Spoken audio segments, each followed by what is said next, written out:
বাইরে এখন টিপ টিপ করে বৃষ্টির আওয়াজ পড়ছে, আর আমি গরমের দিনের একটা গেট রেডি ভিডিও সেটা এডিট করতে বসেছি। কুর্তিটাতে না খুব সুন্দর একটা গন্ধ বেরোচ্ছে। আগে একদিন পরেছিলাম, সেই দিনে গন্ধটা লেগেছে। কিসের গন্ধ কেউ গেস করতে পারছো? আর জানো তো, এটা একটা সিম্পল সিঙ্গেল পিস কুর্তি ছিল যেটা আমি স্টাইল বাজার থেকে নিয়েছিলাম। তারপর বাড়িতে আসার পর না একটা ট্রাউজার্স পরেছিল যেটা আমি আম্ব্রেলা কাট সালোয়ারের সাথে পেয়েছিলাম। দেখো এই যে রামা গ্রিন কালারে। তা আম্ব্রেলা কাট সালোয়ারের সাথে তো ট্রাউজার্স খুব একটা লাগে না, পরাই ছিল। তো ভাবলাম এই কুর্তিটার সাথে দেখি পেয়ার আপ করে, তারপর ভাবলাম এটাকে 3 পিসে কনভার্ট করি। তো একদিন লেডিস কম্পার্টমেন্টে যাচ্ছিলাম, 100 টাকা দিয়ে একটা বাটাল গ্রিন কালার ওড়না নিয়ে নিই, ব্যাস হয়ে গেল 3 পিস। এর মাঝেই তিথি রয় একদিন আমাকে রিকোয়েস্ট করেছিল যে কুর্তি পরা একটা লুক শেয়ার করতে। তাই ভাবলাম এই লুকটাই কেন নয়, তাই চটপট আজকে রেডি হতে বসে পড়ছি। এমনি একটুখানি বেরোবো, বললাম না আগে একদিনকে ড্রেসটা পরে বেরিয়েছি, তা তখন গেট রেডি বানানো হয়নি, খুব তাড়াহুড়ো ছিল ট্রেন ধরার। আর এখন আমার এমন একটা জিনিস হয়েছে, নতুন কোনো ড্রেস পরে সেটা পরে যতক্ষণ আমি গেট রেডি ভিডিও শ্যুট করছি আমার মনে হয় সেই ড্রেস পরাটা ইনকমপ্লিট রয়ে গেছে। ওই জন্যই ইচ্ছে করে এটা আবার আজকে পরা। আর এটা পরলে না আমার একদম গরম লাগে না।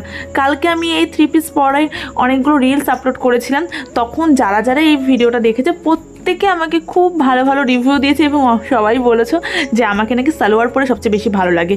হ্যাঁ, এটা আমার এতদিনে ভিডিও মেকিংয়ের কেরিয়ারে ফার্স্ট এমন একটা গেট রেডি ভিডিও যেখানে আমি চুড়িদার পরেছি।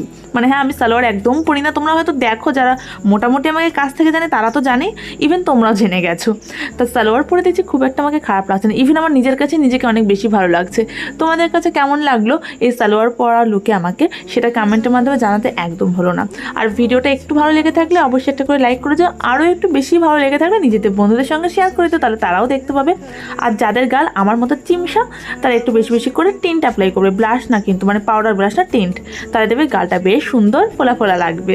আর এখন তো অলমোস্ট মেয়েদের ফেভারিট পার্ট হয়ে গেছে ব্লাশ মেকআপের মধ্যে, তাই না বলো?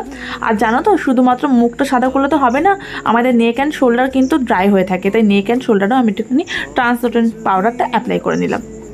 পিউ প্রধান আমাকে কালকে বলেছে যে দিদি তুমি বলো যে তোমাকে নাকি লাল রঙের ড্রেসে মানায় না, কিন্তু লাল রঙের ড্রেসে তোমাকে সবচেয়ে সুন্দর লাগছে, তোমাকে অনেক ভালোবাসা রইলো। আসলে এটা আমার মনের মধ্যে না গেঁথে গেছে যে লাল রঙ আমাকে একদম মানায় না। আমার তো প্ল্যানও আছে যে আমি বিয়েতে লাল রঙ পরবো না, কেন জানি না লাল রঙটা বড় ক্যাটক্যাটে লাগে। তবে পার্টিকুলার এই কুর্তিটা পরে আমাকে ভালো লাগছিলো, এটা তোমরা ঠিকই বলেছো। চলো, একটা খুব লাইট শেডের কালার নিয়েছি আইলিড অ্যাপ্লাই করার জন্য। অনেকেই খুব ভয় পায় যে ডে টাইমে আই শ্যাডো ইউজ করবো। দেখো, ডে টাইম আই মেকআপ আর নাইট টাইম আই মেকআপ মধ্যে একটা ডিফারেন্স আছে। ডে টাইমে তুমি এমন কালার সিলেক্ট করবে যেটা একদম তোমার স্কিন টোন বাইরে থেকে দেখে যাতে কেউ আইডেন্টিফাই না করতে পারে যে তুমি আই মেকআপ করেছো। আর আমি আই মেকআপের জন্য সবসময় নিউড কাজল, তোমরা আগের দিন জিজ্ঞাসা করেছিলে যেটা কিসের কাজল, এটা হচ্ছে ম্যালিয়ার হোয়াইট কাজল। নিউড নয় কিন্তু, এটা পারফেক্ট একটা হোয়াইট শেড। আর আমি একটুখানি উইং লাইনার পরি। এখন ব্ল্যাক কাজল একদম পরি না। স্কুল টাইমে এমন একটা সময় গেছে যখন আমি প্রত্যেক দিন ব্ল্যাক কাজল পরতাম, স্কুলে ম্যামরা বকা দিত, বকা শুনেও জানো তো কাজল পরে পরে যেতাম। চলো একটু ইনার কর্নারটা হাইলাইট করে নিই। কোনো শিমার শেড যেহেতু ইউজ করিনি, চোখটা একটু হাইলাইট দেখানোর জন্য এই ইনার কর্নারটা হাইলাইট করলাম। আর লাস্টে পাউডার ব্রাশটা ইউজ করে নিলাম, কারণ ওই টিনটা না এতক্ষণ এই পাউডার দেওয়াতে চলে গেছে।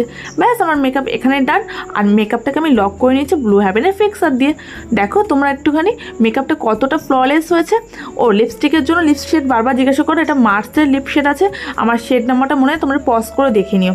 আর এই শেডটা না একদম আমার স্কিন টোন, মনেই হচ্ছে না লিপস্টিক পরেছি। তাই সুইস বিউটির একদম পারফেক্ট যে রেড কালারটা, ওটা আমি মিডিল পজিশনে দিয়ে নিচ্ছি। ব্যাস, এখানে একটা খুব সুন্দর শেড তৈরি হয়ে গেছে। আর মেকআপটাকে আমি একটু ডিউই দেখানোর জন্য একটা লিপ গ্লস অ্যাপ্লাই করছি, কারণ লিপ গ্লস অ্যাপ্লাই করতে আমার ভীষণ ভালো লাগে। এটা ডিউই মেকআপ থাকবে যেহেতু আমার খুব ড্রাই স্কিন। আমার মেকআপ কিন্তু ডান, চুলটা আমি খোলাই রাখবো। আর এর সাথে পরে নিচ্ছি একটা আফগান ইয়ার রিংস। আচ্ছা, কারা কারা এখন অবধি বলো তো ইনস্টাগ্রামে আমাকে ফলো করি? ইনস্টাগ্রামে যেই ফলো করবে একদিনের মধ্যে ফলো ব্যাক পেয়ে যাবে, ইনস্টাগ্রামের লিঙ্ক দেওয়া রইলো। আর হ্যাঁ, এই বঙ্গলনার ফেসবুক পেজটাকে ফলো করলেও কিন্তু তোমরা ফলো ব্যাক পেয়ে যাবে। ফলো করে চটপট মেসেজ করে বলো যে দিদি সাপোর্ট ব্যাক চাই, দেখবে তোমাদের দিদি কালকে সকালের মধ্যে প্রত্যেকে সাপোর্ট ব্যাক করে দেবে। আর হ্যাঁ, বঙ্গলনা নামে আমার একটা ইউটিউব চ্যানেল আছে, চাইলে চ্যানেলটিকে সাবস্ক্রাইব করে পাশে থাকতে পারো। আচ্ছা বলো তো কেমন লাগছে আমাকে? তোমরা একটুখানি সিনেমাটিক শটগুলো এনজয় করতে থাকো।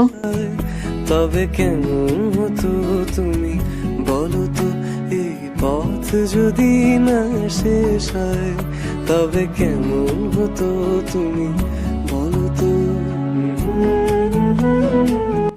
চলো তাহলে আজকের মতো টাটা, বাই বাই। সবাই ভালো থেকো, সুস্থ থেকো, love you all, good night. দেখা হচ্ছে কোনো ধামাকাদার ভিডিওর সাথে।